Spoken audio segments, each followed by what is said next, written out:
Assalamualaikum warahmatullahi wabarakatuh. Waalaikumsalam warahmatullahi wabarakatuh. Waalaikumsalam warahmatullahi wabarakatuh. Pertemuan pertama ya untuk imunologi 1. Apa kemarin sudah pernah? Kemarin sudah Ibu bersama Bu Cicik, tapi baru kelas A. Oh ya, oke. Jadi untuk hari ini sebenarnya kan data saya itu kan ada organ limfoid sekunder ya, kemudian ada antigen, dan ada interaksi antigen-antibodi.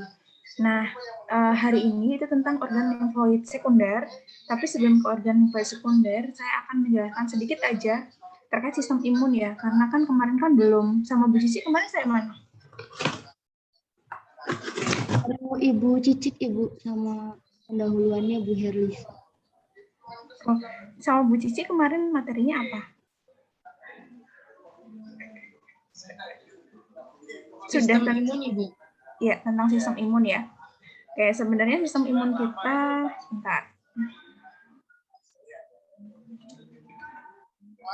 Ya, sistem imun kita itu sebenarnya dia digunakan untuk mempertahankan diri ya dari berbagai jenis antigen, baik itu dari virus, dari jamur maupun bakteri.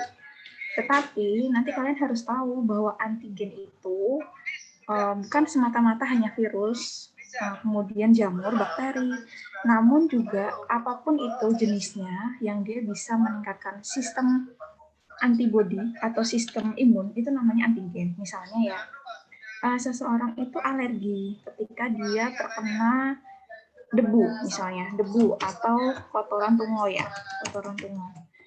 Nah, debu atau kotoran tungau itu juga bisa disebut antigen terhadap si A yang tadi alergi. Atau misalnya si A alergi terhadap kacang. Bentuk alerginya entah itu gatal gitu ya, terjadi inflamasi. Nah, kacang itu juga bisa disebut antigen. Atau misalnya ada yang alergi terhadap seafood. Seafood juga bisa dikatakan antigen. Namun yang perlu diketahui, antigen satu orang dengan antigen orang yang lain itu berbeda jenisnya. Jadi tergantung respon imun ya. Ketika seseorang terpapar suatu benda masuk ke dalam tubuh dan dia menyebabkan meningkatnya respon imun, nah itu disebut sebagai antigen. Jadi tidak semata-mata hanya dari virus, jamur, bakteri, parasit itu tidak. Kemudian selanjutnya sistem imun kita itu ada yang disebut sistem imun alami ya. Alami seluler dan ada yang disebut sebagai humoral gitu. Ini pertama sistem kekebalan dulu. Jadi sebelum antigen masuk itu pertama pasti dia harus melewati kulit. Jadi kulit itu sebenarnya kan tersusun dari epitel ya, dia tipis begitu. Tapi kalau ada luka bisa jadi kulitnya terbuka sehingga memungkinkan antigen masuk. Kemudian yang kedua, ada garis pertahanan yang kedua yaitu mukosa. Mukosa itu dia lendir ya. Nah, biasanya yang ada mukosanya itu dia bagian yang tidak tertutup oleh epitel selapis pipih gitu. Contohnya pada pernapasan, jadi pada saluran pernapasan ya, hidung, mulut. Nah, itu dia ada mukosanya. Karena dia kan langsung berhubungan ya dengan luar. Sehingga apa? Dia harus menghasilkan lendir agar bisa menjebak si antigen ketika mau masuk ke dalam tubuh gitu. Nah, ini ada beberapa juga. Jadi ada beberapa bagian dari tubuh yang bisa mensekresikan suatu senyawa ya untuk menjebak atau membunuh. Contohnya dari saluran pencernaan, kemudian dari ini ya permukaan ya, barier permukaan. Tadi barier permukaan itu kulit. Nah, ini nanti dijelaskan oleh Bu Cici. Nah, ini jenis-jenisnya. Jadi jenis-jenisnya untuk jenis-jenis untuk imun alami yang seluler. Artinya seluler itu yang dia bisa diamati menggunakan mikroskop. Kita bisa lihat. Contohnya ini ada monosit, kemudian ada sel dendritik ya. Sel dendritik itu bentuknya kayak penjuluran begitu. Jadi tiap lengannya ini dia bisa digunakan untuk menangkap antigen. Kemudian ada eosinofil. Eosinofil ini biasanya pertahanan ya terhadap cacing parasit. Kemudian ada NK cell. Nah, NK cell ini dia digunakan untuk membunuh sel yang terinfeksi virus, atau biasanya dia berhubungan erat dengan kekebalan terhadap kanker. Kemudian ada sel MAS. Kalau sel MAS ini dia bertanggung jawab terhadap respon peradangan, jadi dia bisa mengeluarkan senyawa yang namanya itu histamin. Jadi dia bisa mengeluarkan histamin. Dan histamin ini dia bisa menyebabkan peradangan. Terus ada basofil. Basofil itu dia biasanya untuk respon alergi ya, basofil.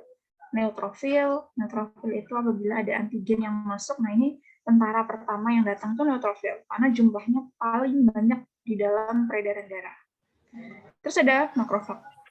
Nah sebenarnya monosit dan makrofag itu sama bedanya. Monosit itu bentuk kecilnya, jadi bentuk yang dia belum terlalu kuat untuk melakukan fagositosis atau membunuh antigen. Tapi kalau makrofag ini sudah bentuk dewasanya, jadi dia memang fungsinya untuk memfagosit antigen. Nah ini adalah contoh-contoh untuk sistem imun alami yang dia seluler. Kenapa disebut alami? Karena kalian sakit ataupun sehat, sel-sel ini tuh tetap ada di peredaran darah. Terus nanti ada yang namanya sistem imun alami yang humoral. Humoral alami ya, artinya ya sakit nggak sakit, komponen itu ada dalam darah. Contohnya adalah komplement. Kemudian ada kemokin. Jadi ada komplement, ada kemokin, kemudian kadang sitokin juga bisa. Sitokin itu bisa dia dikeluarkan ketika ada antigen, bisa juga dikeluarkan ketika tidak ada antigen ya. Jadi ada sitokin, contohnya nanti kalian pelajari, nanti dijelaskan Bu Cici mungkin ya.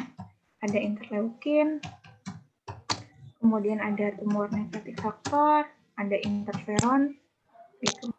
Nah itu contoh-contoh yang humoral alami. Terus contoh yang dia adaptif. Contoh yang adaptif. Adaptif itu artinya sel tersebut ada ketika kalian terpapar antigen. Jadi adaptif seluler ya. Contohnya itu adalah limfosit. Pengertian seluler masih sama. Jadi kalian bisa mengamati komponen itu melalui mikroskop ataupun alat bantu lainnya. Jadi dia bisa dihitung gitu. Nah, adaptif seluler contohnya itu limfosit B dan limfosit T. Dan jenis limfosit T itu ada banyak ya. Jadi ada limfosit T helper atau disebut sebagai CD4. Ini pun nanti masih terbagi menjadi dua ya. Ada T helper 1, ada T helper 2. Kemudian ada juga yang disebut limfosit T sitotoksik. Ini adalah CD8. Dan satunya lagi, limfosit T regulator. Limfosit T regulator. Bedanya apa sih dari ketiga jenis ini? Kalau limfosit T helper, dia tidak digunakan untuk menghancurkan antigen. Jadi dia hanya digunakan untuk membantu mengaktifkan limfosit B. Sekali lagi ya, kalau limfosit T helper, jadi hanya menolong help ya. Dia hanya menolong untuk mengaktifkan komponen sistem imun lain. Contohnya adalah limfosit B. Kemudian ini bedanya T helper 1 sama T helper 2 apa? Nanti ada T helper 2 yang dia fungsinya untuk mengeluarkan zat antiinflamasi. Sedangkan T helper 1 biasanya dia proinflamasi. Jadi nanti beda, tapi sama-sama sih dia hanya membantu mengaktifkan.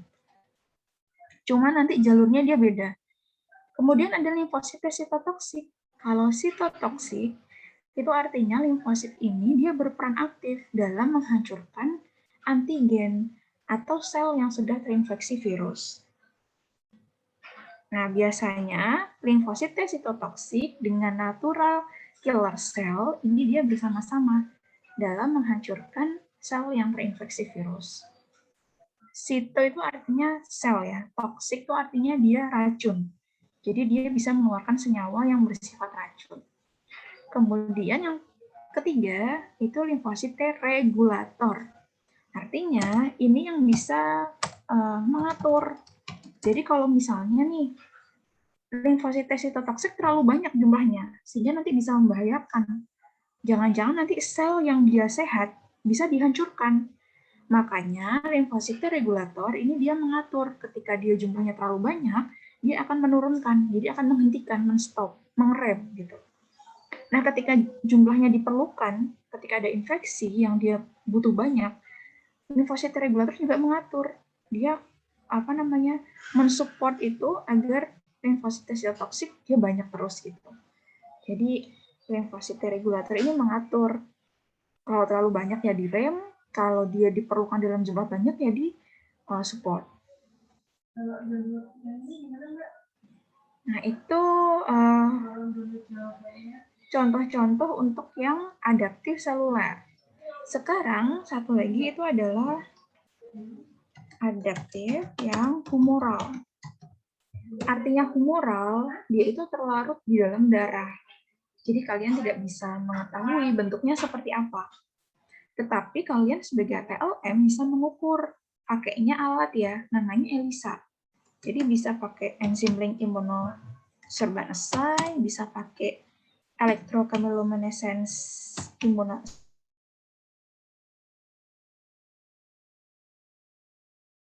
Jadi banyak.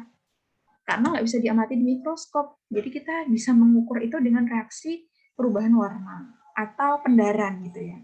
Contohnya adalah antibodi. Jadi jangan salah mengartikan ya antibodi itu adalah sistem kekebalan, bukan. Karena banyak sistem kekebalan. Ini semua sistem kekebalan, sitokin, interleukin, TNF sistem kekebalan, limfosit pun sistem kekebalan. Tapi yang lebih tepat, antibodi itu artinya apa? Dia adalah bagian dari sistem imun adaptif yang humoral atau terlarut. Dan contohnya ada imunoglobulin A. Imunoglobulin A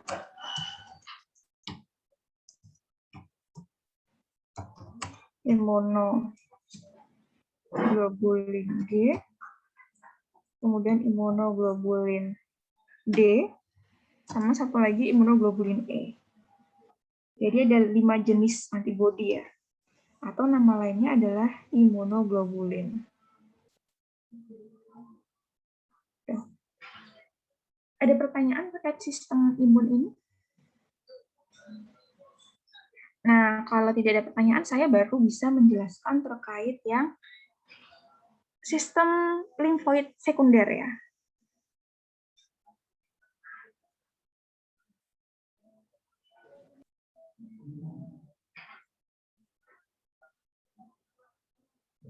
Oke, tadi contoh-contohnya, jadi ini contoh makrofag yang sedang memfagosit, ada patogen di engulfment atau dimakan, dimasukkan gitu, terus dia masuk ke vakuola pencernaan. Nah, di vakuola ini, dia nggak akan bisa hancur si antigen kalau tidak ada enzim lisosom. Ketika ada enzim lisosom, maka itu fungsinya menghidrolisis, jadi menghancurkan. Sehingga nanti dia bisa mengeluarkan ini sisa-sisa patogen ya. Jadi pengeluarannya secara eksositosis. Nah, jadi ini proses pembentukan macam-macam sel kekebalan tubuh dari satu sel, yaitu namanya stem cell. Nah, stem cell ini adanya di sumsum tulang. Dan sumsum tulang inilah yang disebut sebagai organ limfoid primer. Tapi itu nanti yang akan dijelaskan Bu Cici. Yang dengan saya adalah yang sekundernya. Kalau primer itu yang fungsi utamanya adalah benar-benar menghasilkan ya. Jadi benar-benar membentuk dari sel embrional berupa stem sel menjadi sel embrional kedua mieloid, kemudian nanti ada sel progenitor granuloid makrofag, jadinya monosit. Ini ada bermacam-macam ya di sini. Yang monosit itu di peredaran darah, kalau di jaringan dia berkembang menjadi makrofag.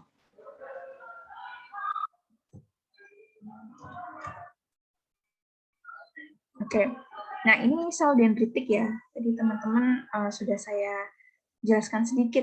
Jadi dia sel yang fungsinya ini penjuluran lengannya untuk mengikat antigen. Jadi antigennya nanti diikat terus dibawa kemana? Ini biasanya dibawanya itu ke limfoid, organ limfoid, tapi yang sekunder ya nanti. Jadi ini masuk ke organ limfoid sekunder.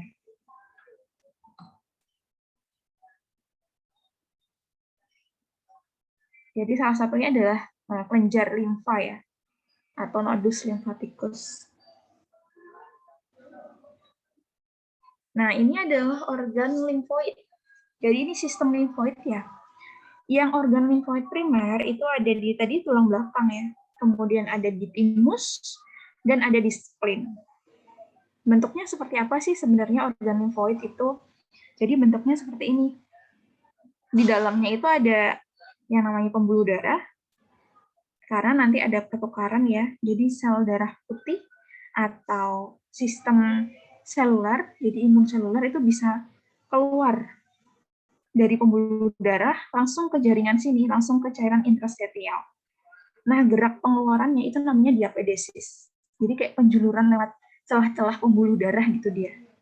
Sehingga dia mudah keluar masuk.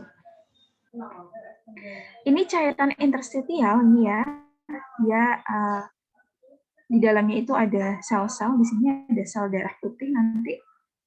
Fungsinya organ limfoid sekunder untuk apa sih? Biasanya untuk pematangan limfosit. Atau sel-sel limfosit itu sebelum ada infeksi, dia ada di sini dulu. Jadi kayak tentara, kayak apa ya, kayak kodim gitu ya, rumahnya tentara.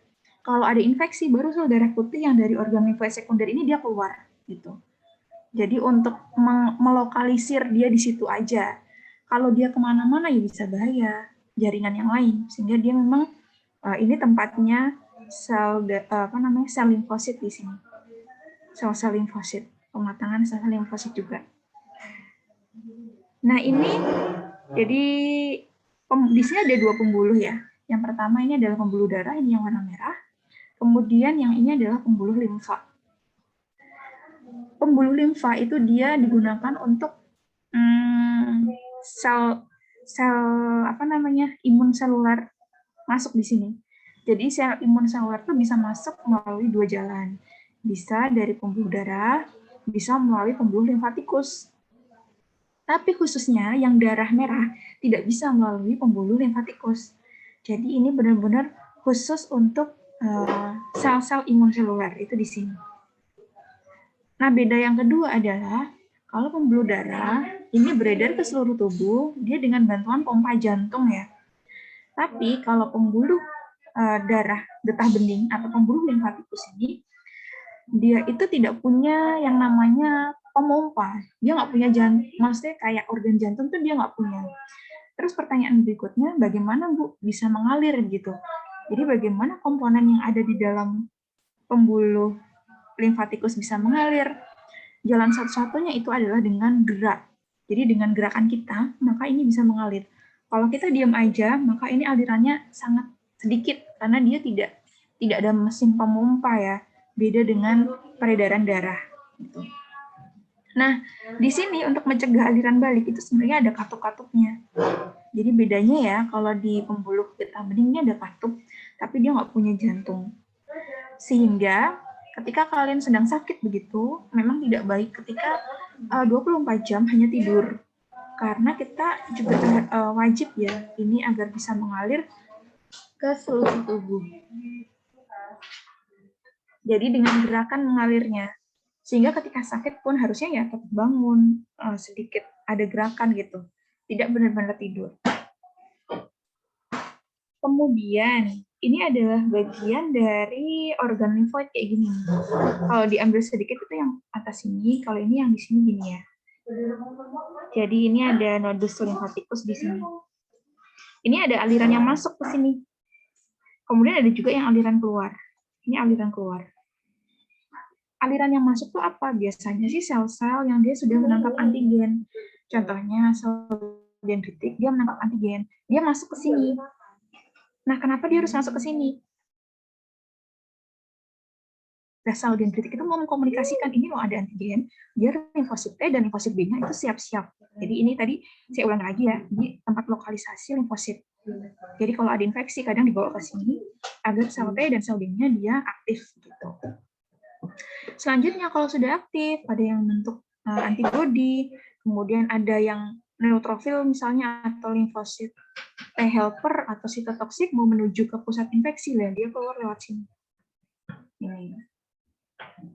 Nah, pertanyaan berikutnya, tempatnya di mana aja sih organ limfoid sekunder? Ini semua organ limfoid sekunder. Ini yang titik-titik ini ya, titik-titik kuning ini ya. Ini organ limfoid sekunder semuanya. Jadi dia ada di seluruh tubuh ya. Ini. Nah, kadang kalau ada infeksi, radang atau apa gitu, ada benjolan kadang di sini sekitar leher, atau mungkin di ketiak, atau mungkin di sini ya, benjolan gini. Nah, ini terjadi karena antigen yang masuk tadi yang menyebabkan radang atau menyebabkan sakit itu dia akan dimasukkan ke limfoid. Kemudian limfoid sekundernya akan membesar, membengkak karena dia aktif memproduksi limfosit T dan limfosit T. Jadi di sini kayak ada apa ya? Persiapan limfosit T dan limfosit B sehingga dia terjadi pembengkakan. Nah, selanjutnya biasanya kalau setelah selesai, udah nggak ada infeksi, ini akan mengempis sendiri. Beda dengan infeksi TB yang dia masuk ke jaringan limfoid. Jadi kadang, tadi kalian masih ingat yang ini ya? Yang nih. Jadi ini kalau patogen biasa. Beda dengan patogen yang kalau dia tuberkulosis. Kalau Mycobacterium tuberculosis, dia masuk ke fagosit. Itu dia secara sengaja masuk ke fagosit. Fungsinya apa? Agar dia tidak dikenali oleh sistem imun lain. Karena kalau dia jalan-jalan lewat pembuluh darah biasa, dia pasti akan dikenali oleh sistem imun lain. Sehingga lebih amannya dia masuk ke dalam makrofag. Kemudian bedanya, dia bisa menghindari diri dari pemecahan lisosom ini. Jadi dia masuk, tapi dia bisa menghindari diri dari vakuola. Dia nggak akan masuk ke vakuola. Hanya berpindah-pindah ke dalam tubuh makrofag atau ke dalam sel makrofag, berpindah-pindah dia. Terus karena makrofag ini nggak bisa menghancurkan, akhirnya apa yang terjadi? Makrofag secara sengaja akan memasukkan antigen ini ke dalam nodus limfatikus ya, atau limfatikus sekunder. Dia akan dimasukkan ke sana. Untuk apa? Agar bisa dihancurkan oleh limfosit T sitotoksik atau limfosit B melalui peran antibodi begitu. Tapi sayangnya makrofag ini tadi diharapkan dihancurkan ya. Sel TB ini diharapkan dihancurkan. Tetapi tidak semudah itu, dia bisa membentuk kapsul ya. Sehingga dia malah akan berkembang di dalam sel limfosit sekunder. Sehingga terjadi pembengkakan.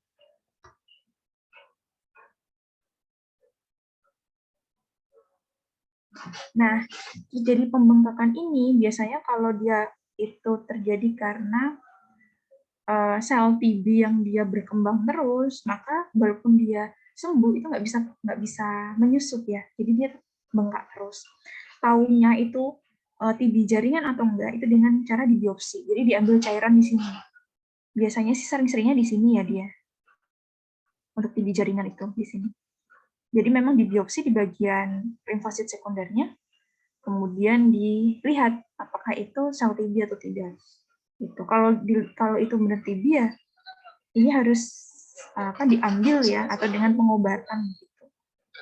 Jadi TB itu ada TB jaringan yang dia bisa masuk ke limfosit sekunder dan bisa TB paru. Itu. Jadi kalau misalnya bagian limfosit sekunder kalian membengkak itu sebenarnya tidak masalah. Biasanya membengkak itu terjadi karena tubuh kalian sedang aktif-aktifnya membentuk atau sedang mematangkan sel T ya. karena ada infeksi yang masuk ke dalam tubuh gitu.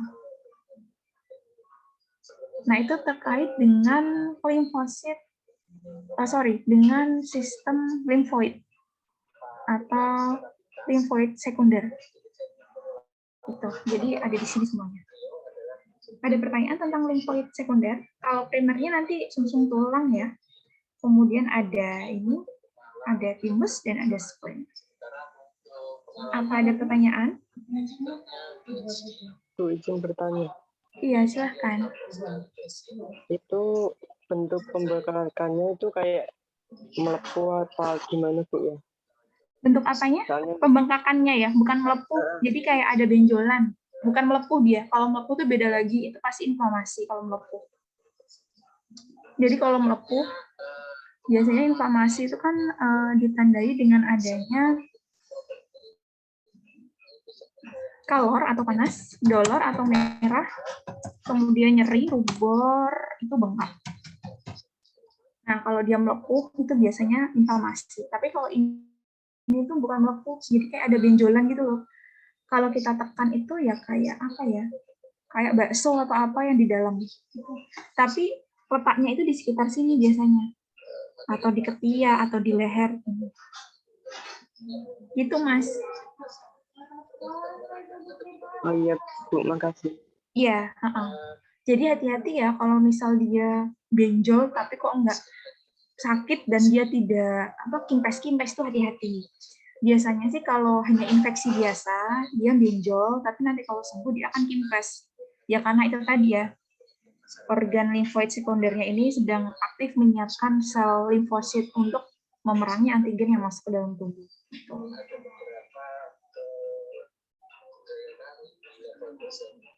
Sudah tidak ada pertanyaan lagi?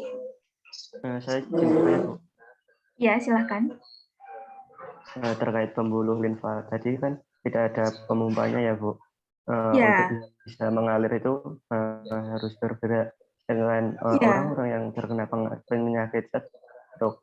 Itu kan otomatis diem aja tuh, Bu. Nggak gerak dan efek semisal pembuluhnya nggak mengalir itu tuh gimana, Bu? Dan berarti orang-orang terkena stroke itu tambah parah ya, Bu? Oke. Efeknya sih tidak begitu signifikan ya. Tapi yang jelas ketika ada infeksi, dia tidak bisa secepat kita ketika sembuh ya. Karena tadi aliran pembuluh getah bening atau pembuluh limfatikusnya itu dia tidak bisa cepat, sehingga sel-sel yang harus memerangi antigen itu tidak bisa langsung ke pusat infeksi itu, jadi lama. Sebenarnya itu, jadi responnya lebih lama daripada orang-orang yang ketika sakit dia tetap ada gerakan. Begitu Mas Abib. Makanya itu kadang kalau mengalir. Ya tidak, maksudnya mengalirnya tidak begitu ini ya. Kalau orang stroke itu kan pasti benar-benar nggak ada gerakan ya.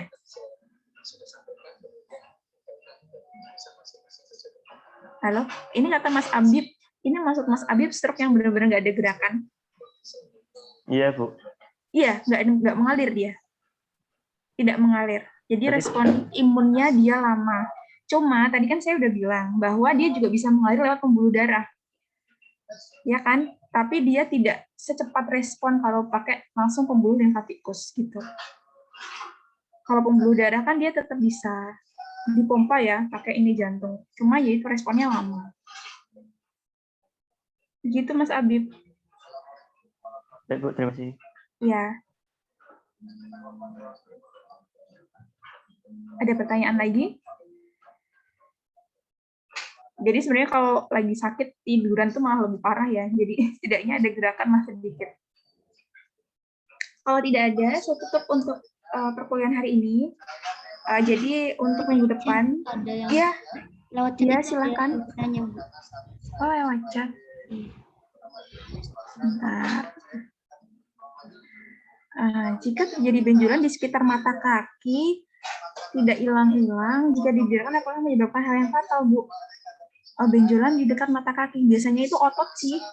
Jadi kalau organ limfoid sekunder itu adanya di sini.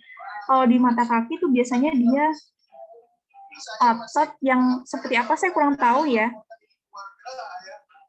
Tapi sebenarnya itu kalau TB nggak di situ sih. Jadi menurut saya tidak menyebabkan fatal. Yang sering dijumpai, bukan sering, pernah dijumpai pas saya lagi ngambil sampel di Sarjito itu, dia ada di sini TB. Dikiranya itu orang-orang yang punya ini loh, yang sel telurnya, sel testisnya ada di sini. Jadi orang yang, saya lupa nama penyakitnya, diambil, awalnya dibiarkan aja sih sebelum dia siap gitu ya. Kemudian dia meninggal, terus ini diambil, dibedah, ternyata isinya itu sel TB.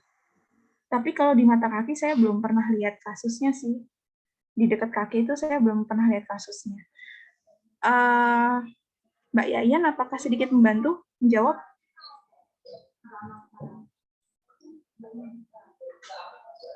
Iya, kalau bagian leher iya biasanya. Nah, itu dia membengkaknya terus-menerus nggak? Kalau membengkaknya terus-menerus, coba diperiksakan ya. Kalau sakit dia ya. Tapi kalau enggak ya ditunggu aja membesar apa tidak. Kalau dia hanya keluar ketika kalian lagi demam atau lagi radang, cuma nanti ketika sembuh dia hilang, ya enggak.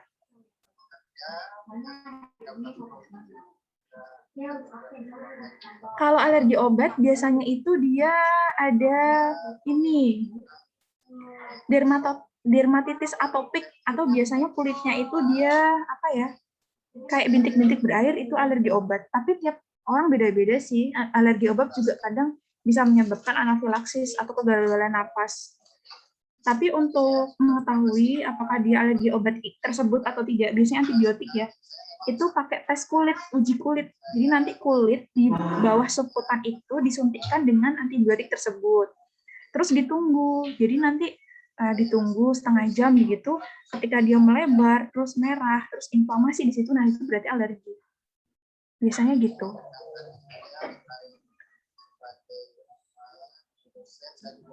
Sebentar. Ya, diperiksa aja Mbak, kalau dia memang terus membesar dan di tengkuk leher ya, diperiksa aja di bawah rambut itu ya, pas di bawah rambut ya, itu sih banyak juga di situ untuk organ limfoid sekundernya.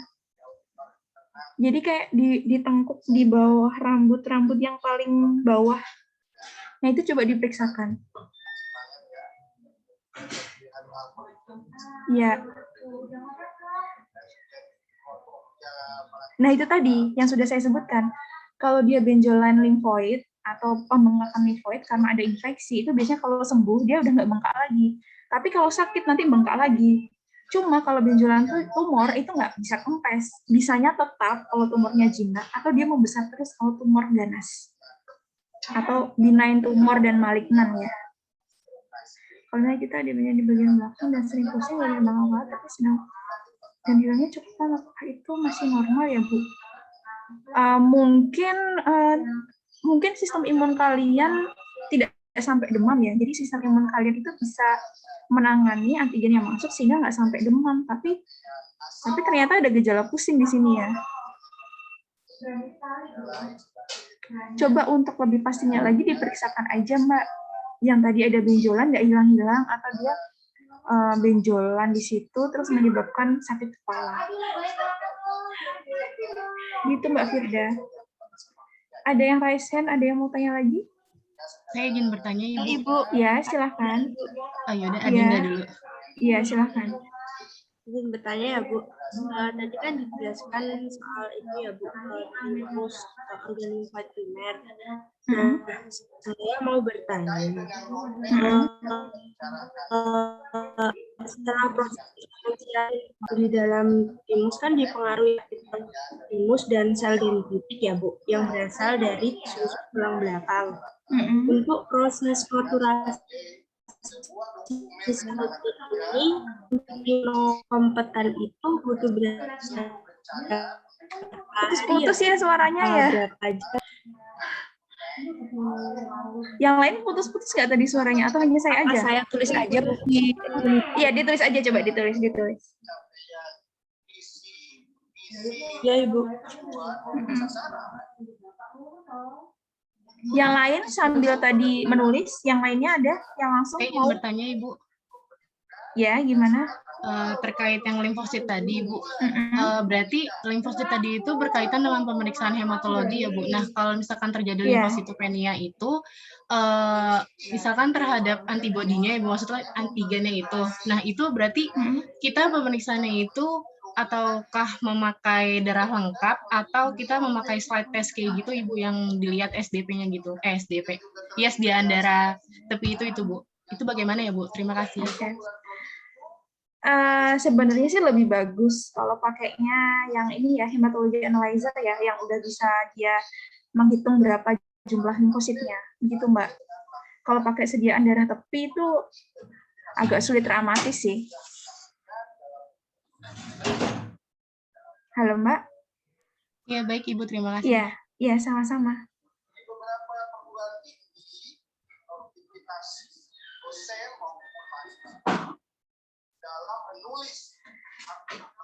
Kalau misalnya ini ya, apakah benjolan di sekitar dada atau ketiak apakah bisa menimbulkan kefatalan kalau dibiarkan terus-menerus?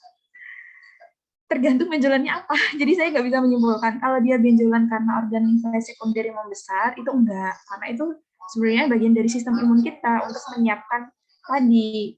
Jadi bagian sel limfosit ya. Tapi kalau dia tumor jinak, ya nggak masalah dibiarkan. Jadi saya pernah juga tuh waktu SMP ada benjolan di sekitar ketiak. Nah, saya periksakan, ternyata itu tumor jinak. Nah, sekarang udah hilang, dewasa udah hilang. Terus kadang itu di sekitar, kalau perempuan kadang di sekitar areola ya, apa sih, yang di sekitar puting itu loh. Kadang di situ ada benjolan-benjolan juga. Nah, itu tumor jinak, biasanya nanti hilang sendiri. Tapi kalau dia yang sakit terus membesar ya itu harus diperiksakan. Kalau tumor jinak itu dia ada benjolan tapi nggak sakit dan dia tidak membesar. Karena saya pernah tuh yang di ketiak. Gitu, Mbak Alvina. Tadi saya menangkap apa ya, yang di berapa hari gitu ya Pak ya, yang di timus ya. Sebentar. Proses diferensiasi limfosit dalam timus dipengaruhi oleh epitel timus dan sel dendritik yang berasal dari sumsum tulang belakang. Lalu untuk proses maturasi sel T menggunakan imunokompeten gitu. Kan menggunakan imunokompeten ya? Kenapa harus menggunakan imunokompeten, Mbak? Mbak tahu arti imunokompeten?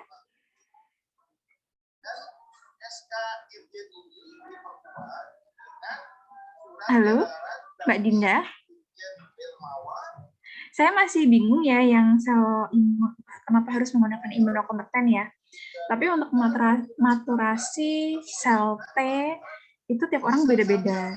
Jadi ada yang sekitar 20 hari begitu.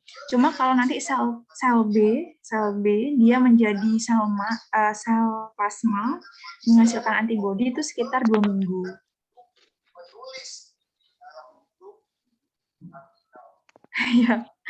Ya, gini aja. Nanti minggu depan aja diteruskan gitu ya. Soalnya saya ada jadwal yang lain ini. Nanti kalau minggu depan diteruskan ya, Mbak Adinda ya. Oke. Terima kasih. Semoga pembelajaran hari ini bermanfaat. Sehat selalu.